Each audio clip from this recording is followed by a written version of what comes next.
if you got a camera, we'll bring you right in the show. Just Oscar, our producer here, he's going to keep an eye on everything. He can bring you right in. We can do it.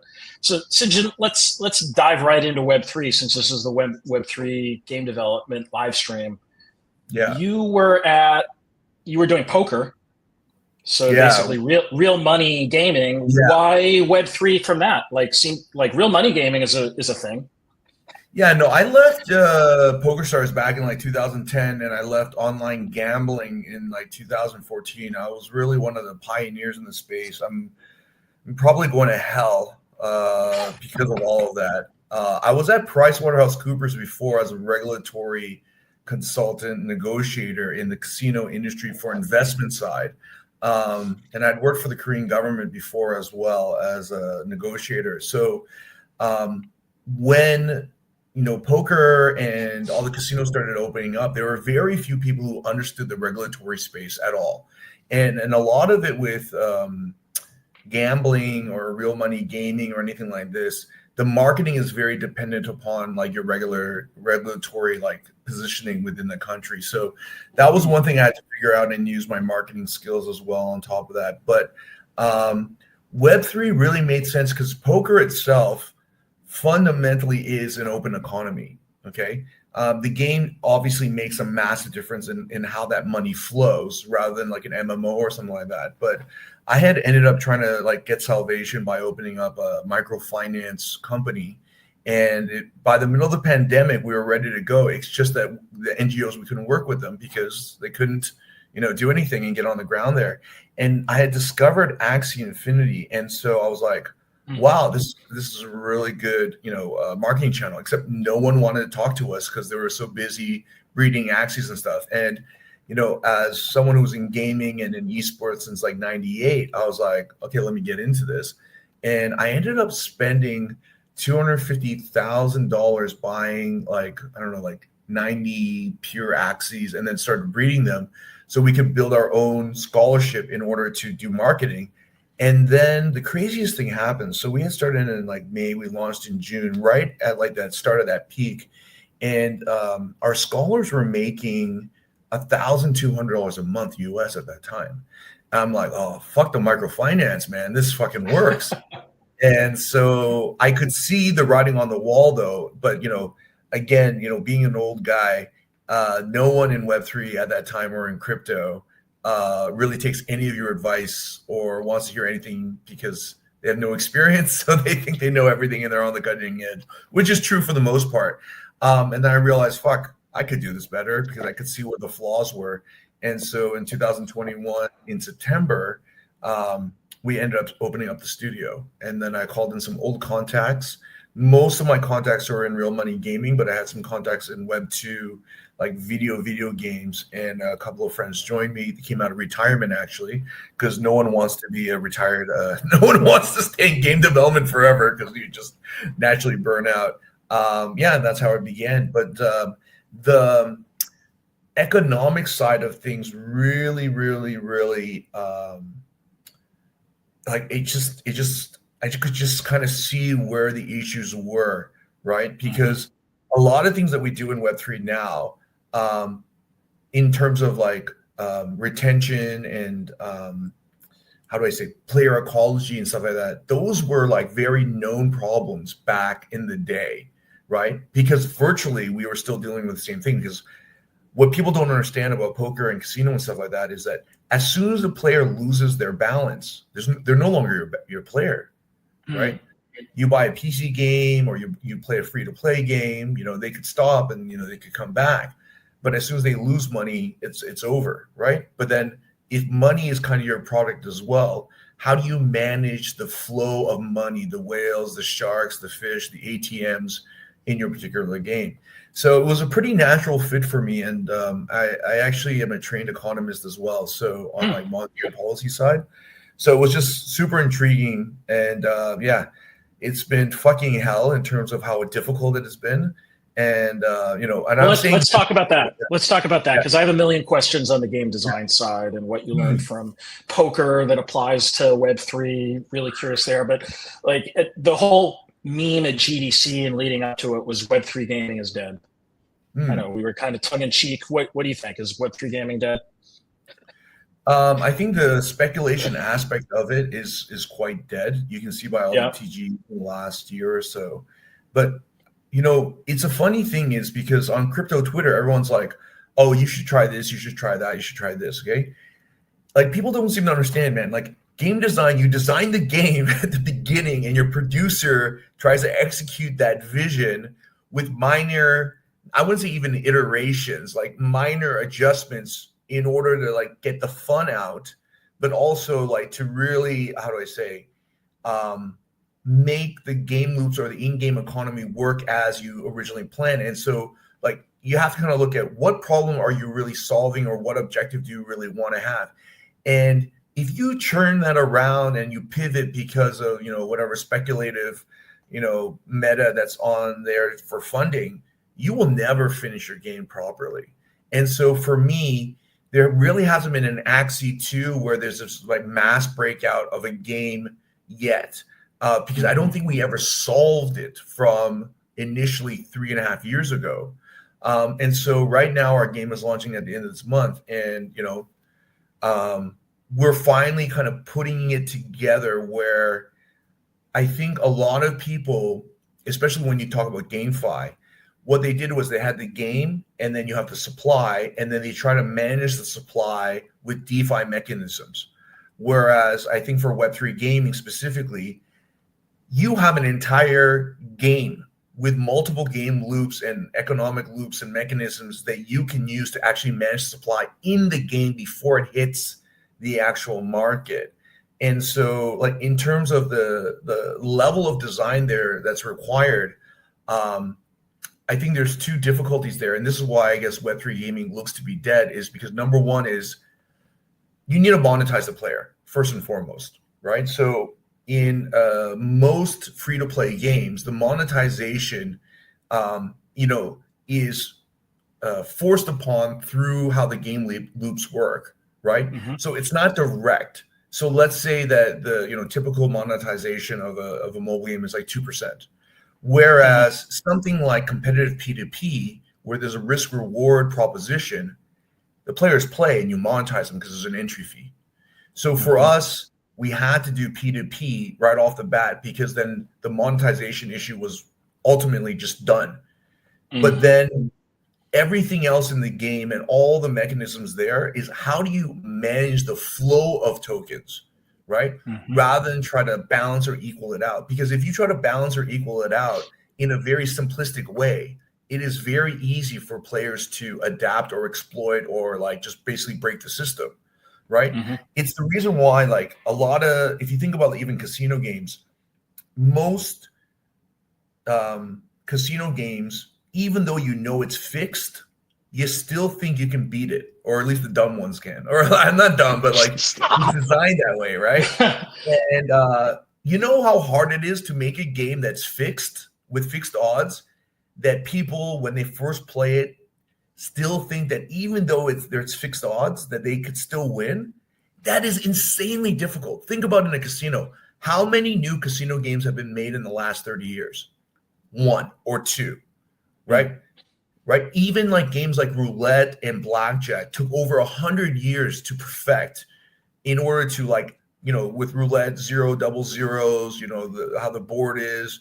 And then with blackjack, like how many decks there are in the shoe and when you cut the deck and so on and so forth, in order to make it foolproof, right? This is not easy shit. And then, you have that, and then you put an open economy on top of it. Holy shit. I almost feel like the reason why Web3 gaming looks dead is because nobody understood how difficult the problem actually is. Yeah. Okay, so it's super hard. And here we've got you able to talk to everybody here about this today. I just wanted to call it again that this is a live platform. We do this live so that we can involve you, the community, in this. So we've got over a couple hundred people who've shown up for this. I know this audience is full of degens who are looking for alpha. I know this audience is also a lot of game developers, and you're trying to figure out how to build your game. And you could be anywhere in the life cycle. You could be just dreaming it up right now, or you could be close to shipping. I know we've got all of the above here. So this is your opportunity to talk to Sinjin, who is a expert in real money gaming, going back to poker, and Web3. How often are you going to have that opportunity? So step right up and ask a question. Everyone will love your question, and we can even bring you on live with mic and camera if you've got that. But if you're not ready for that, just post a comment in here, and we'll bring your question in.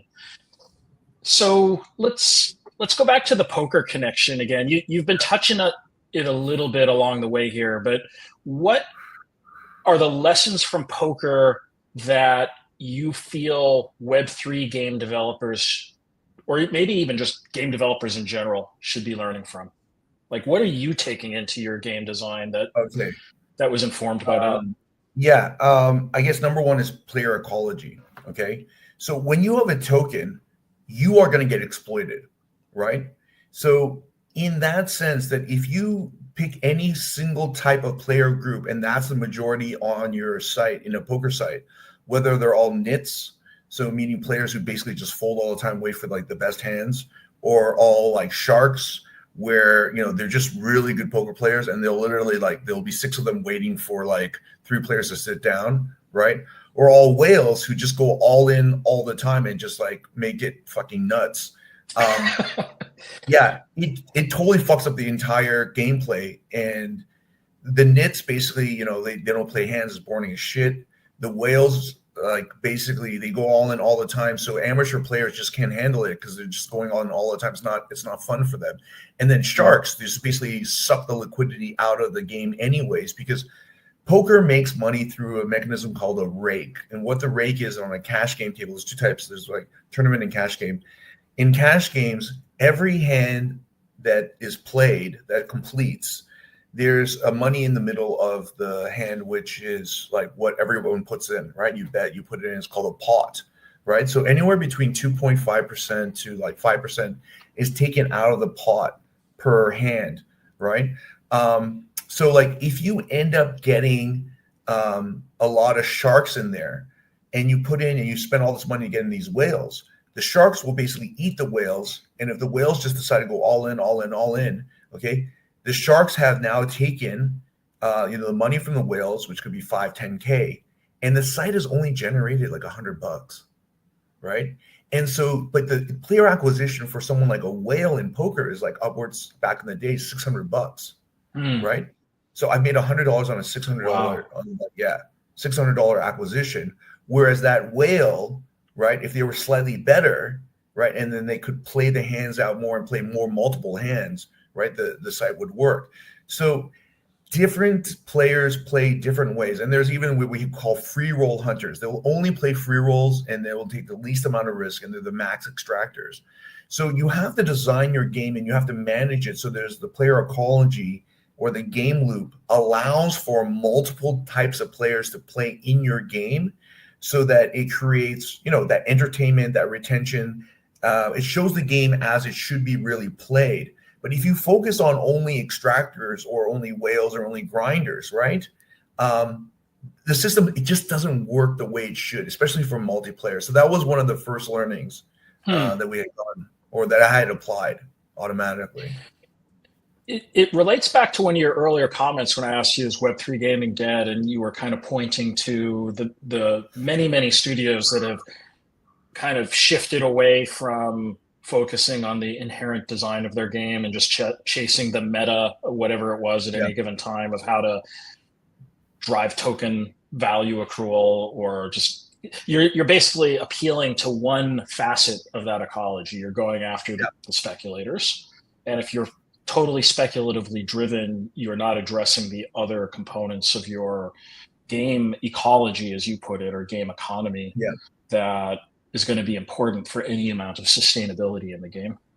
Yeah, absolutely. And another thing was, we have free to play or play to earn in poker as well. They're called free rolls, right? So it's a free tournament. You want to get as many people in it as possible. It's like $100 or $200 prize pool. It has a very deep payout, meaning that like the winner doesn't get so much, like maybe they get 22% and then it pays out like whatever 50 places. The hope of it is that the players play the free roll, they like the software, and then they take the money that they've won and they start playing for real, whether it's 1 penny or 2 pennies or like whatever, 5 cents, 10 cents, right? Mm-hmm. But there are players who just exclusively play the free rolls, which is just, you're never going to make money off of these players, right? And so like there's another mechanism called guaranteed tournaments in poker, where the guaranteed tournament prize pool is like 100K. So even if people are buying in for like 10K or 3K or whatever the amount is, 500, and the total prize pool that's contributed by the users, by the players, is only 50K, the website will provide the other match, the 50K, to top it up to 100K. There was one poker site back in the day called Mansion 88 when they first launched, okay? They did a 100K guaranteed tournament almost every day to take away market share. In 1 year, they lost $19 million. Yeah. On like, guaranteed, tournaments, right? Because people were just basically, there's extra value here because I'm putting in like $10 and like I'm basically playing for like, 2x the prize pool. Mm-hmm. So the main thing that I realized that was very obvious to me is that, you cannot fund player acquisition indefinitely, right? Like you just can't do that. And that's what basically free to play is. You need to be able to take them from a risk-free player to a risk-reward player in some way or some mechanism, right? Because basically all you're doing is fueling their player incentives, and you can't do that unlimitedly. So let's say you're a poker site and you did unlimited free rolls in order to get players to come in, you go bankrupt, right? Mm-hmm. But in the case with Web3 is that by doing that, your oversupply just fucking skyrockets, because even if you have burn mechanisms that are there that are optional, right? And players do not have to take that burn mechanism, what are they going to do? They're never going to touch it. And so there are a cohort of users that are using your free-to-play mechanism, and all they're doing is they're just constantly going to be farming that. And you're never going to be able to touch and burn that. So the main thing for our game was that we took the play-to-earn element and we put it as an acquisition tool and not part of the main game loop, that it actually kickstarts the game loop into creating a more risk-reward player journey, right? And if you chose to simply be a free-to-play player, or not a free-to-play player, like a play-to-earn player, right, then there would be restrictions on you to actually cash out or to actually, progress further. You'd be at a disadvantage by staying in that kind of state as a free player, because we don't make any money from you, right? And I guess the last thing that was really standing out is like when I was the regional director of PokerStars back in the day, I was like one of the 7 core executives. And we ended up, like, after I left 1 year later, I should have stayed. We ended up exiting for $5 billion, right? So that $5 million payout, I didn't end up pocketing, but that's okay. Life goes on. But, to that end, we made $1.1 billion, okay, in the end of 2010, okay? But here's the crazy figures, okay? 89% profit margin, okay? But you know what's even crazier? 15,000 hourly concurrent players, 120,000 daily uniques. That's it. Interesting. So, all right, I'm doing the math here. So 89% with gross margin is what we're talking about. No, profit. Net margin. Okay, Net, that's unheard of. Yeah, profit. Unheard of. Yeah, that's so unheard of. 120,000 DAU. Yeah. And you're running a multi-billion-dollar product. That's an insane ratio. So I see why you're spending $600 per user on user acquisition. It's but the fucking key worth thing is it that because when tokens are in play, and if your revenue model is correct, then you would be far more profitable at a much smaller cohort of users, right? So our particular game is that when we get to 200 hourly concurrent users, we'd be profitable, right? And the other thing, though, too, is like in casino and in poker, right? We only count the players who are real money players, meaning that they've deposited, right? And then once a player's deposited and there's, the site is good enough to retain them because it's just a good enough game or a good enough UX, UI, we end up retaining these players for a minimum of 6 months to eight months to even like 1 or 2 years, right? So we look at not really, players come on and we kind of monetize them and they kind of pop off, right? And we look at them more on a terminology called the churn rate, right? How many players are we losing per month?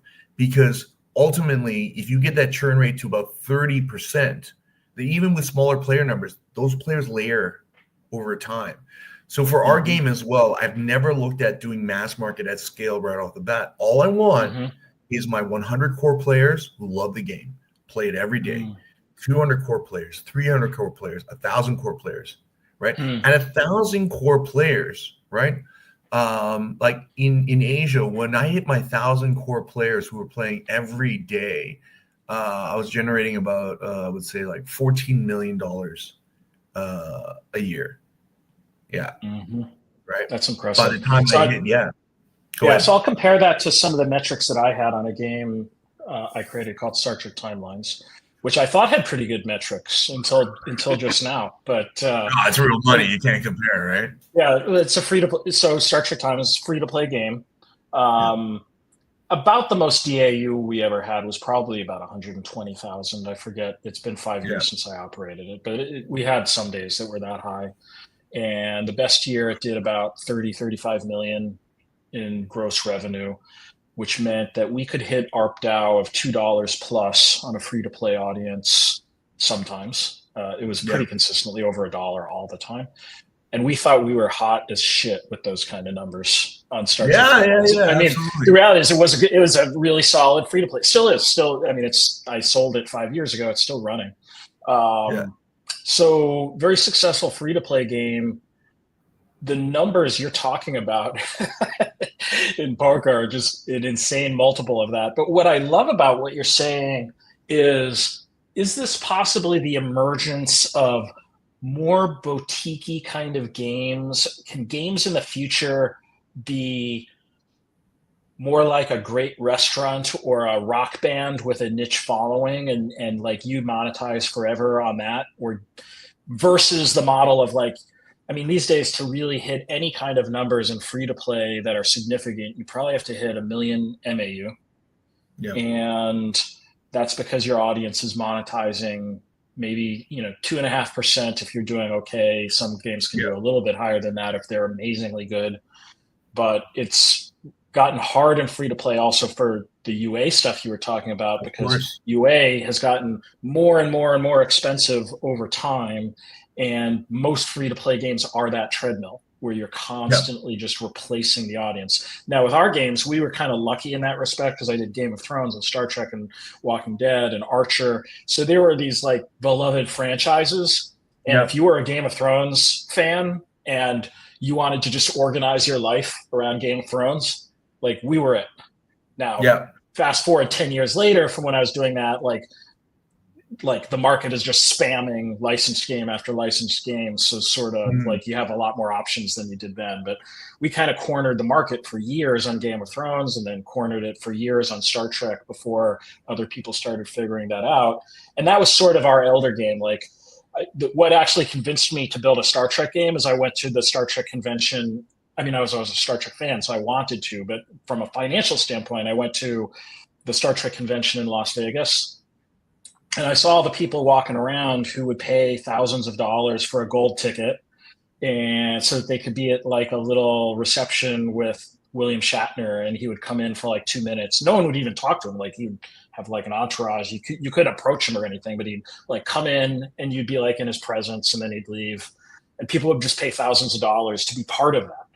And I was like, this is a really devoted audience with that core group of people who love the IP, love the storytelling, love the content, the characters. And if they can feel like they're part of that community every day, like that's going to be amazing. And I know I mean, the game is now 8 or 9 years old.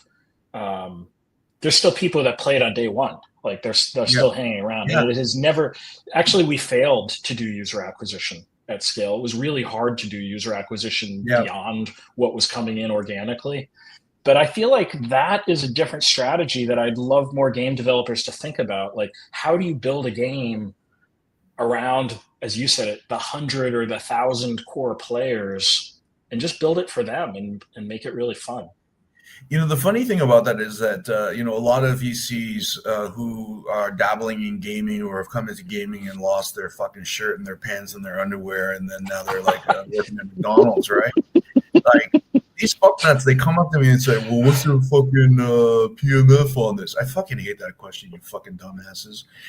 The PMF of a fucking new game is the fucking audience that finds bring you to my next venture pitch. We're gonna roll you in. We're just gonna roll you in. I'm fucking so blacklisted that they can suck on me fucking with fucking DMT fucking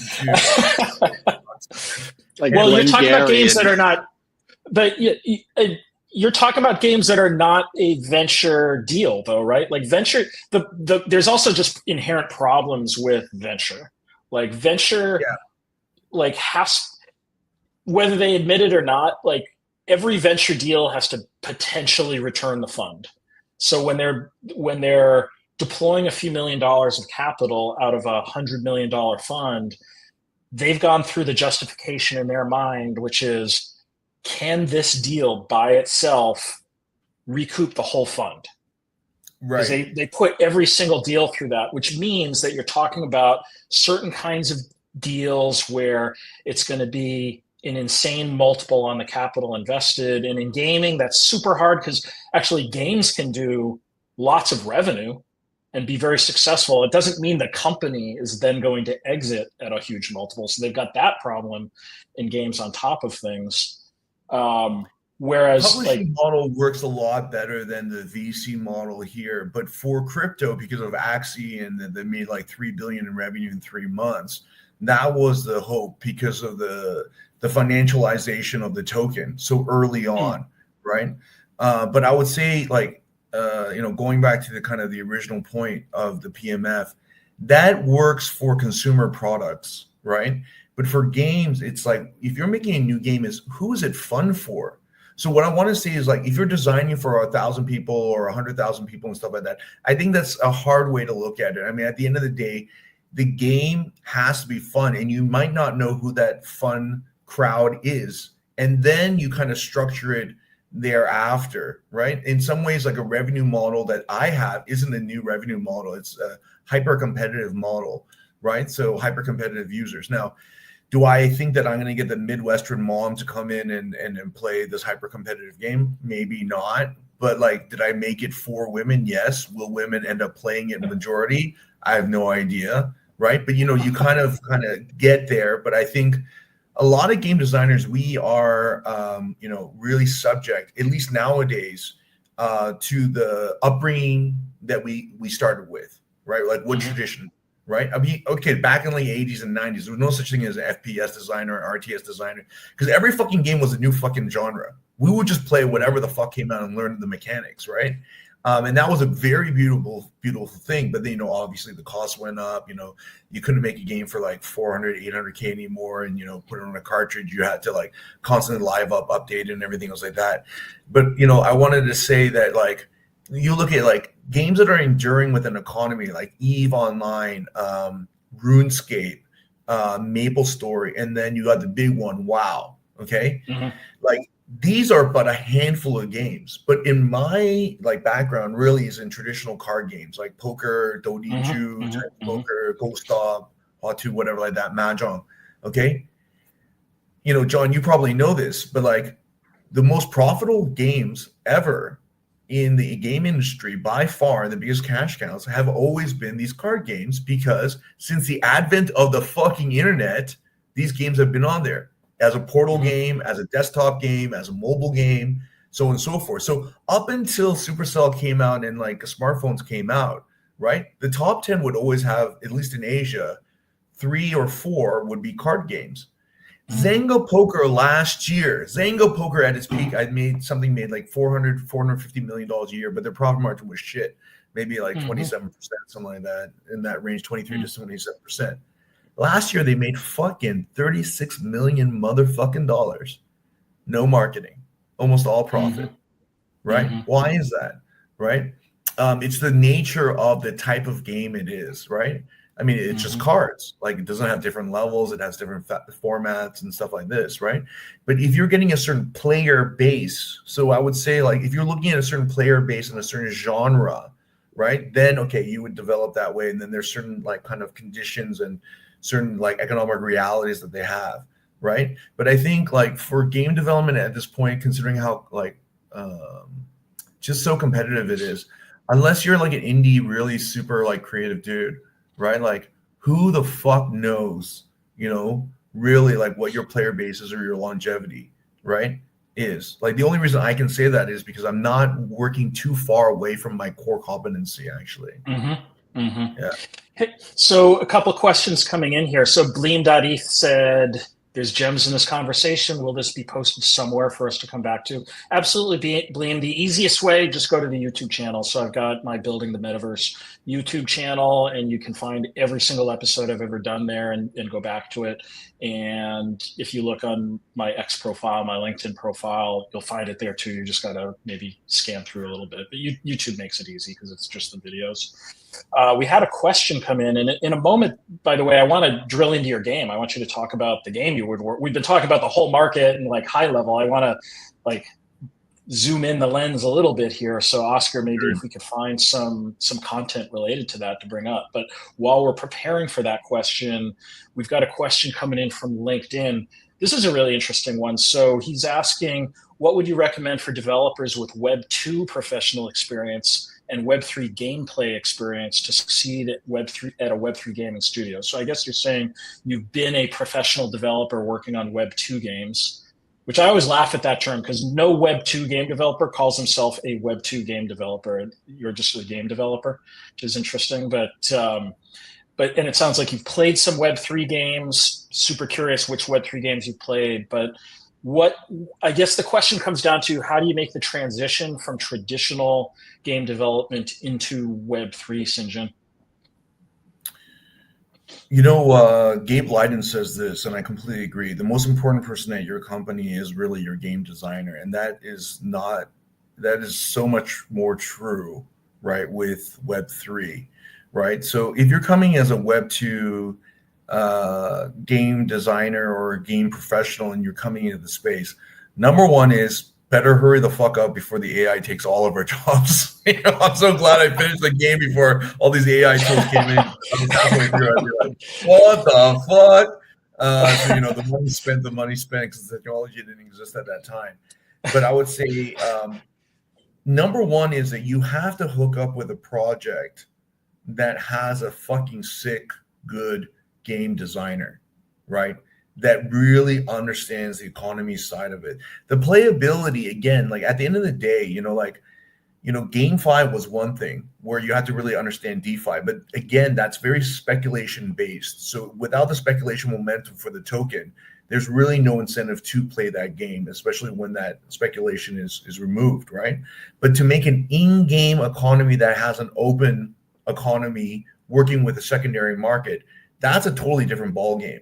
The way I could really best express that is that in GameFi, you use DeFi mechanisms to balance your token. In Web3, you should be using the game mechanics to balance the token before it hits circulation or manage it, right? You know how difficult that is? Holy shit, man. You need a fucking PhD, post-PhD to really get that down. So before you make the jump, I would say, talk to or find a game designer who really understands systems. Because the biggest problem why Web3 gaming sucks is because the game designers are garbage, because like the crypto bros hired like a fucking outsourcing firm that works for EA or whatever like that, so never shipped their own fucking fun game in their life, right? And they're using a fucking project manager instead of a producer. What the fuck, man? It's like making a field script, okay, for like a fucking multi-million-dollar game, like film. Instead of getting a fucking director, right? You get a project manager. That's the fucking equivalent, right? What the fuck are you doing? So how is that director, or project manager gonna really bring out the real nuance of how this all works together, right?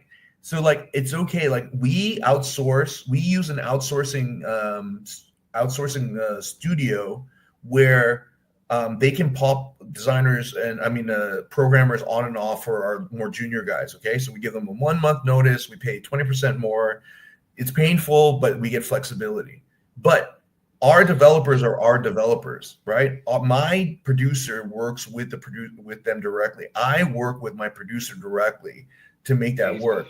So it doesn't matter how good you are in terms of technical skills or ability, if you just don't have like that game designer who really knows what the fuck they're doing and a really good producer, right?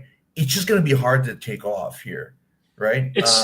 Those words of wisdom apply to all game development, by the way, in another way, which is I've been asked by VCs like a million times, like, what do you look for in like a fundable team? And I see them make the same mistake over and over again, and I don't understand how they can keep making this mistake.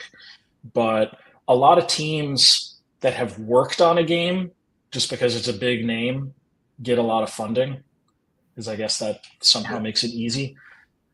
But those people were not the people who shipped that game. There's a big difference between shipping a game and working on a game later in its life cycle. And I'm not taking anything away from that latter skill set, because people are worth their weight in gold who can step into a game that's been launched and start to monetize the hell out of it and help it scale.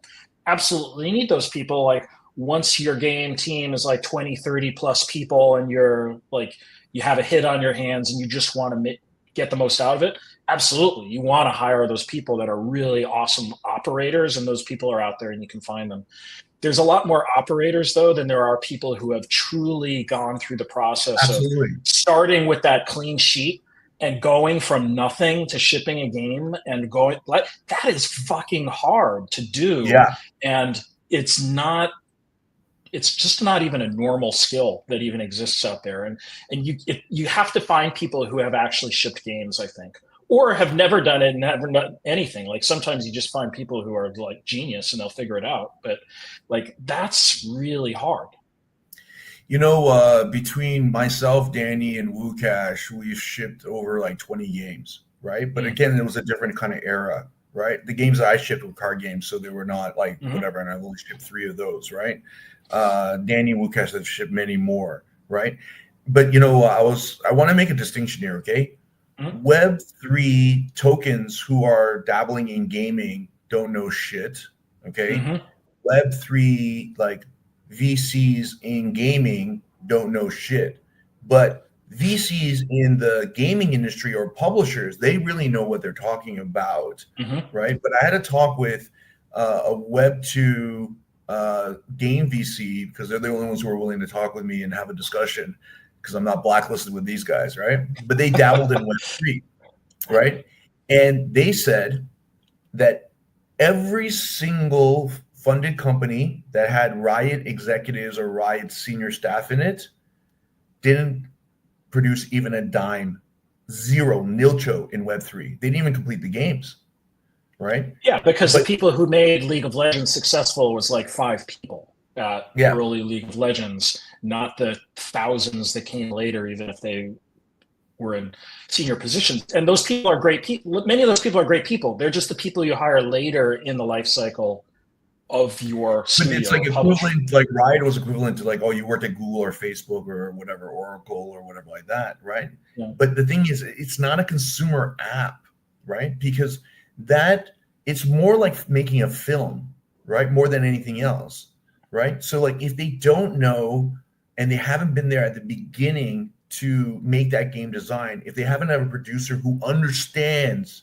the game is not fun now, but there are glimmers of fun, but we're going to get there and we're going to prototype our way there, right? And have an eye to kind of pull out and flush out like what out of the game design was really meant to be, really expressed, right? Fuck, it just ain't going to happen. And you're going to run on a budget too. Even us, like, we're very senior guys. We're 1 year delayed, right? Because we're making an original game, So yeah, it took me a year longer than I hoped for Star Trek Timelines, and it was the best game that I've made commercially speaking. And it just shit takes time. And we had to try a lot of different game ideas before we felt like we got Oh, to the John, right idea. I'll tell you some crazy shit. Okay, so Yep. our the biggest yield we get from certain players at the time, because they can multi-table like 12, 24 tables, was $120 per day per player per day. Mm-hmm. Yeah. It's a nice. That's amazing. The skill that appears to be the thing that investors are not valuing enough, though, is that ability to ship and iterate. It's not seeing the early prototype and looking at it and saying, oh yeah, that looks fun, I want to invest in this because it's fun already. Like almost nothing is fun in the early That's right. stages, right? Like that's where the skill of a designer comes in to say, okay, here's the bones, we're going to have to iterate the fuck out of this thing for like Yep. a year to make sure that it actually Each is individual fun. weapon, each individual, and then the damage and the splash radius and how splash radius works and the trajectory of the weapon, the aiming mechanics, the view, the camera angles. The reality is, and Gabe, we're friends, not friends for so long, but like, we have mutual, like Danny and Wukash, they all worked at the same company at different times or whatever like that back in the day. He said this, that it's the last 10% of polish where the fun comes out, right? And it's absolutely true, because like a lot of these idle games, you just literally are pressing a fucking button. That's all you're fucking doing, and you're like, woo! But it's the equivalent of like a domino, right? You hit the first domino, and then you watch all the dominoes fucking go by, right? Like the actual action is nothing, right? But if you look at Monopoly Go or whatever like that, any movement that is happening, right, or anything that you're kind of starting, that polish makes you feel immersed in the game, so that all you can see is the fun, right? So the fun really comes out. There's no wait time. But when a game is not fully polished, the animations are not all there, it's a little bit not optimized enough. It kicks you out of the game. So you don't really feel what that fun is, right? I have an advantage because our game is more competitive based, social competitive based. So like for me, like previously being in the esports industry and stuff like this, right? Like the pros back in the day when they're playing Quake 3, Quake 2, whatever like this, or even like StarCraft, right? They would put the settings down to the lowest setting, right? As long as, it was sufficient in the lighting and the shadow and stuff like this.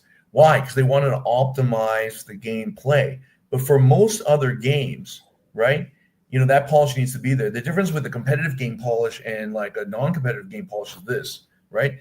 So like I feel so sorry for all the first-person shooters guys, because like these guys are so young, they don't know fuck all about how really what the key things are for a fucking first-person competitive fucking game shooter.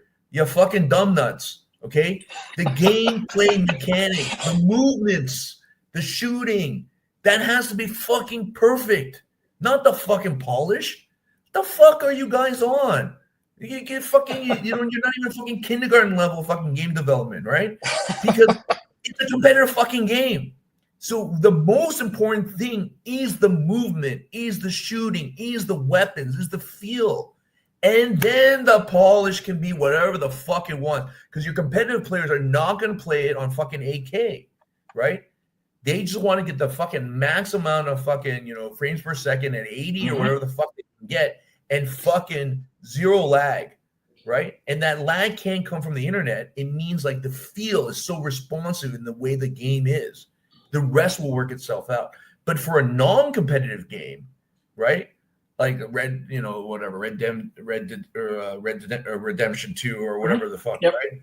That's just whatever the fuck. They're great fucking games, right? GTA, all that. Yeah, GTA. The polish, man, that makes it so fucking immersive, right? Because you're not twitching to get like the fucking whatever split second for that sniper shot, right? So like different games have a different like core mechanism that needs to happen. The biggest gripe that I have with crypto VCs is that they think mobile, desktop, and like console are all the same thing. Oh, because you can port it all, whatever, like this, right? And then the market knowledge, it fucking kills me when I talk to like a crypto dude and they're like start talking to me about metrics. I'm like, those metrics only apply to mobile. right? And I've had VCs like, well, like, yeah, your game's on PC. Why don't you just make it mobile right now? Or why don't you make a mobile game? Or the crazy shit is like, I don't think your game is very good. I think you should make a new mobile game and just scrap this. I'm like, what the fuck are you guys talking about? Because they're looking at just the commercials and what they think will make the biggest bang for the buck. But as we talked about, John, right? The reality is, wherever your game ends up, it doesn't matter like whether it's like, a multi-billion-dollar game or whatever. No one goes to make a multi-billion-dollar game. It just happens because it was fun that way, right? So if the game is fucking fun, that's your PMF, and then you see how far you can take it, right? Because those are going to be the ones, because they're entertained, will drive, the user interaction, the content, whatever like that. And the other gripe I have in Web3 is like, we don't have any content. The reason why is because the games are not finished and polished enough with enough content in the games themselves. Because if we did, there would be fucking clips all over the place, right? So like everyone's making these bullshit things, right? And then like they're making multiple fucking trailers. Guys, I gotta tell you, man, okay? Sony makes 2 fucking trailers, okay? One for fucking Gamescom and then one that they fucking release. And that's fucking it. Yeah, kind of relevant to this question that's coming in from LinkedIn. Yeah, a lot of Web3 gaming studios are only good at one thing, which is making trailers. Anybody can make a fucking trailer. You hire someone for 10 or 15,000 bucks, and there's hundreds of studios that will just do a 3D render of whatever the hell you want them to, and it'll look really cool, and it will be completely disconnected from any actual game you can make. But the question coming in is basically, what percentage of Web3 games that are developed and publicly playable last for more than a year? I'll share some really sobering statistics outside of Web3, because I don't think this question is even necessarily just a Web3 question, other than like Web3 has sort of these unique aspects to it, which we've talked about a little bit already. But so there were 19,000 games on Steam last year. How many of you, we've got 500 people watching, how many of you can list off like more than 10 of those games? Now, if you're a professional in the industry, you probably can name a lot of them. But for those of you who are players and you just want to chase the next really fun game that your buddies are playing, I bet some of you can't mention more than like 3. You're going to tell me like Pal World, and there was a couple of others. That's what you're going to say, right? So like, you don't know what these other 19,000 games are. Most of them just never even surfaced to you.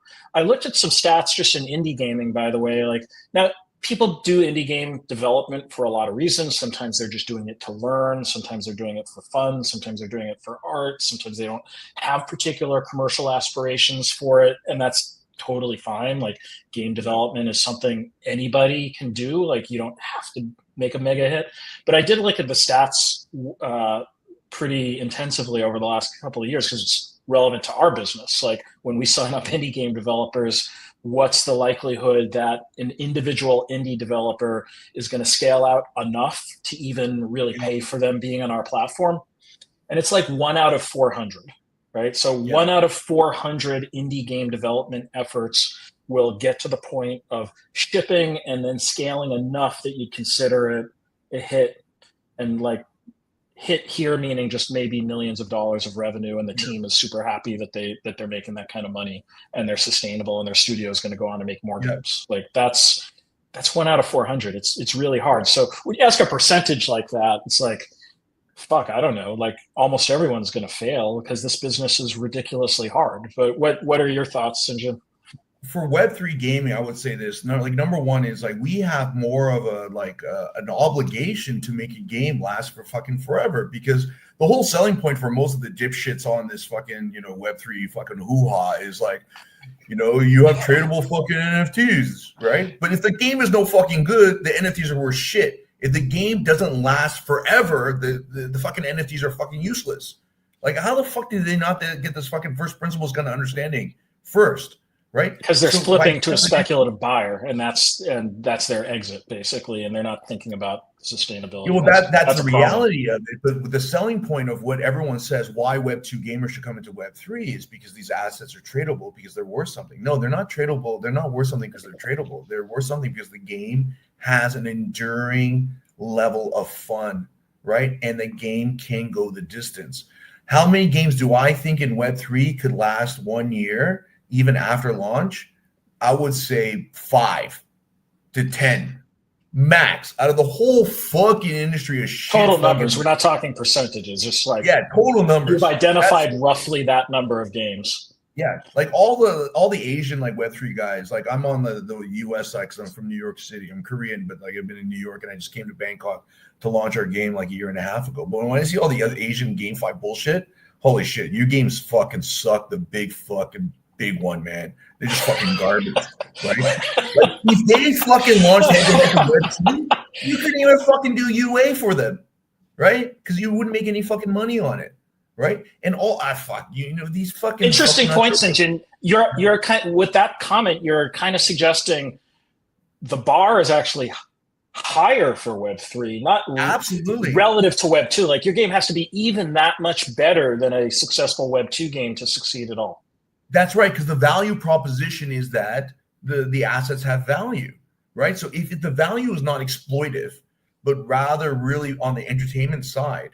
How hard is it to make a game, right? A PC game that will last 2 years? Almost impossible. How hard is it to take the mind share of the current PC gamers who are playing competitive games, right? Counter-Strike or whether a Dota or Fortnite or Overwatch or now Marvel Rivals, right? That takes up maybe about 75% of gamers' times already, right? And you're going to compete on that 25%? Holy shit, your game must be motherfucking good. Right. Mm-hmm. But that's I would say would be one design kind of guidance that the game has to be that good, but also have longevity, right, in your game design. It can't just be like, oh, I'm going to make a game, but it's going to be a very hyper casual game, right? Because even remastered PC greats, right? Warcraft 3, Diablo 2, right? Age of Empires, right? All the old fucks like me and you probably were like, oh fuck, I'm gonna fucking buy it, right? The only time I played more than 4 hours is because my kids are learning to play it, my boys, right?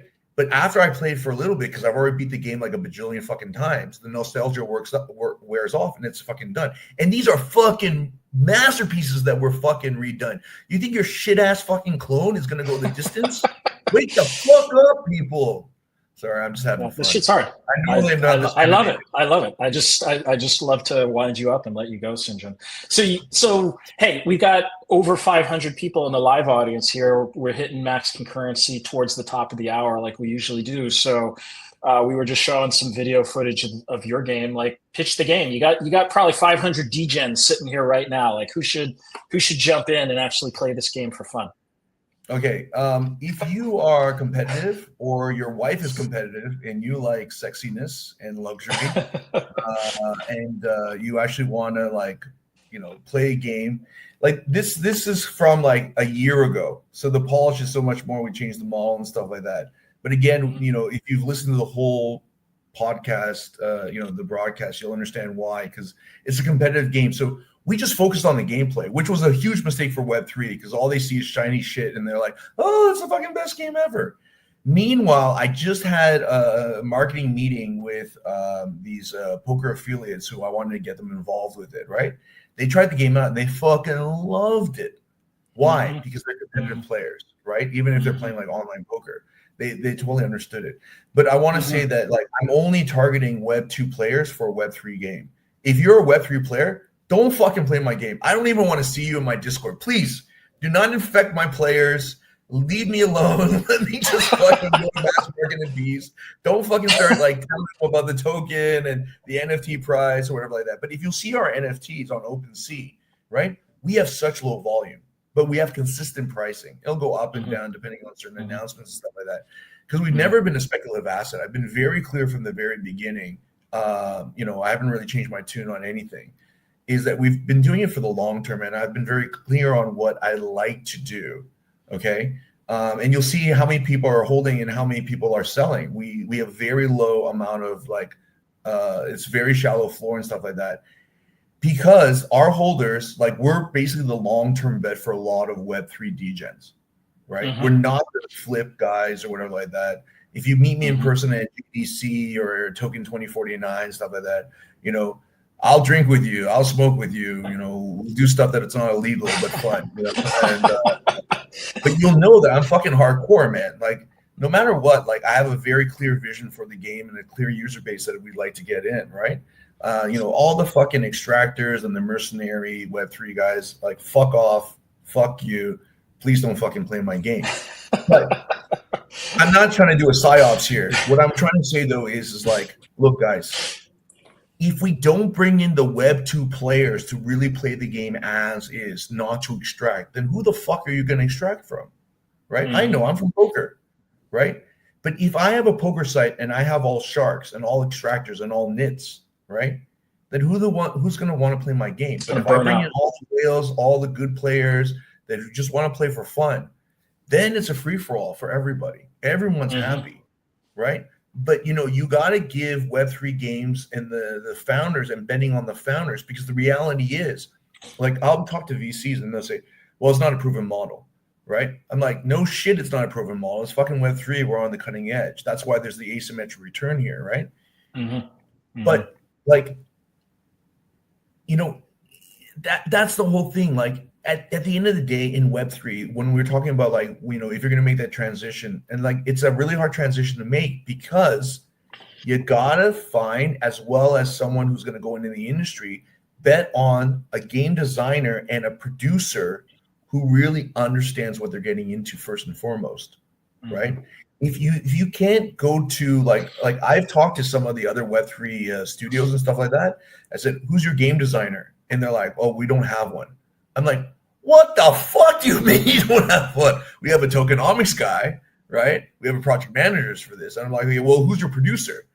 Oh, we just got a project manager. I'm like, I would want to help you, but you're so far from being helped that like it would just be a fucking waste of time. It's like looking at an essay written by like someone who doesn't speak English, and you're trying to edit the sentences, and you're like, you can't edit this. You got to just fucking start all over, right?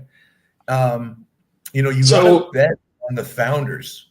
In this case, there's no proof. There's no validation, actually. Yeah. So, I love the pre-seed and seed investors who want more traction evidence or more like business model proof. You're literally investing in seeing whether the business model can play out, not if it already has. And the only way you're going to do that is a team that really loves the craft that they're getting into, which is really what you're talking about. It's like having the right team composition who knows how to ship, who understands how hard this is going to iterate and like figure out the hard problems, because there's a million hard problems in every game to figure out. And I think that is like what's at the core of the sustainable games, to go back to that earlier question. And fortunately, we have a couple more of those people coming up on next episodes. So if you are really interested in talking to some of those designers who are working on that kind of stuff, you just got to meet one of them, Sinjin here. So thanks for tuning in and watching.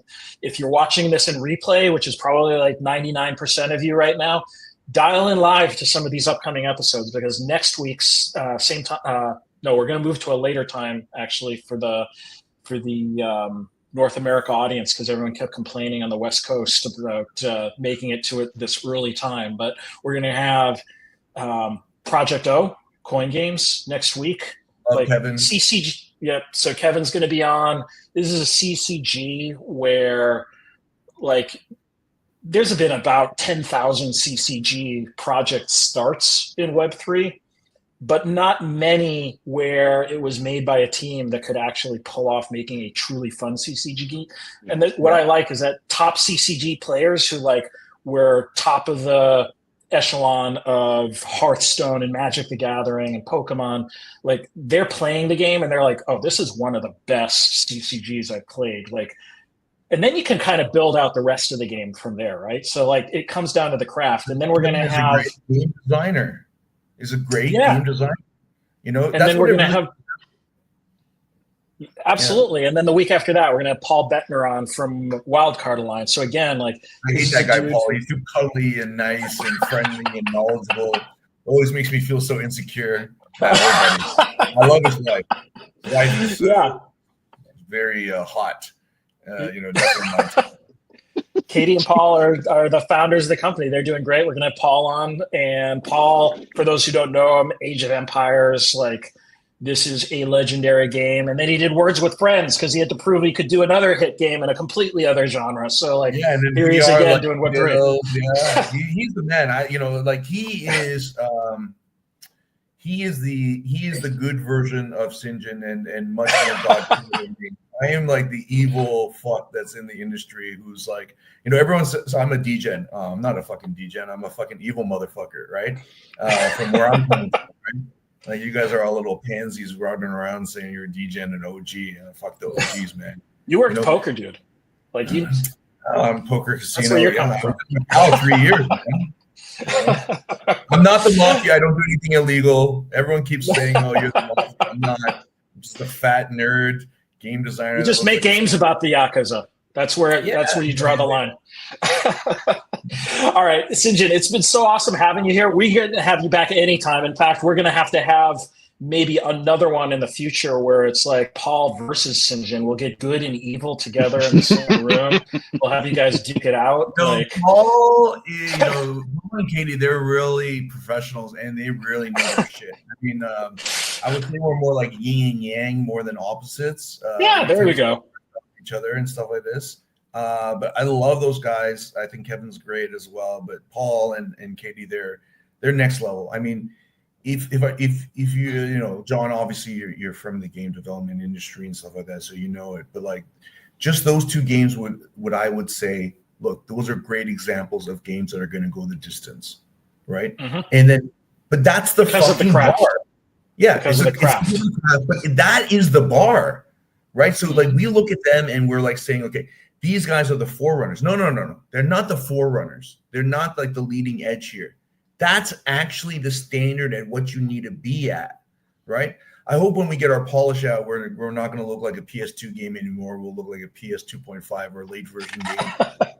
Fuck, man, we have like 9 types of physics in our game. It requires like a fucking great PC to play, because there's a lot of engineering that went into our game actually. But like, these guys are definitely doing it right.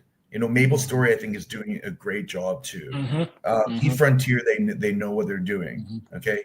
I'm very hopeful for the Parallel team.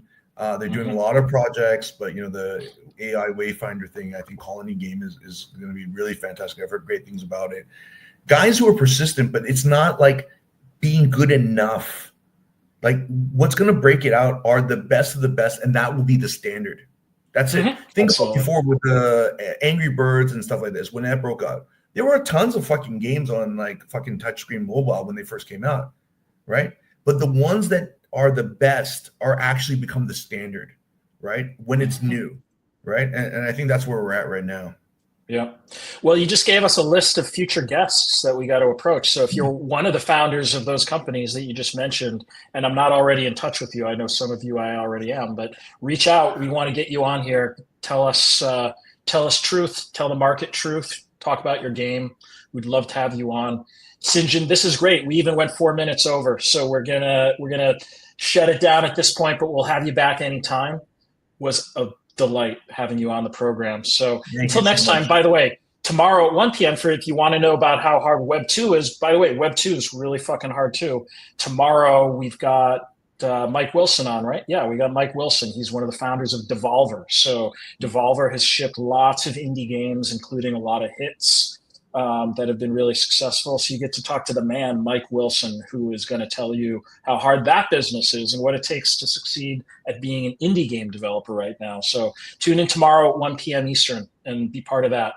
Sinjin, this was so much fucking fun. We swore the most of any program I've ever done. Thanks for pushing the envelope in that way as well. Until next time, everybody, thanks for being here. This has been amazing. Ciao.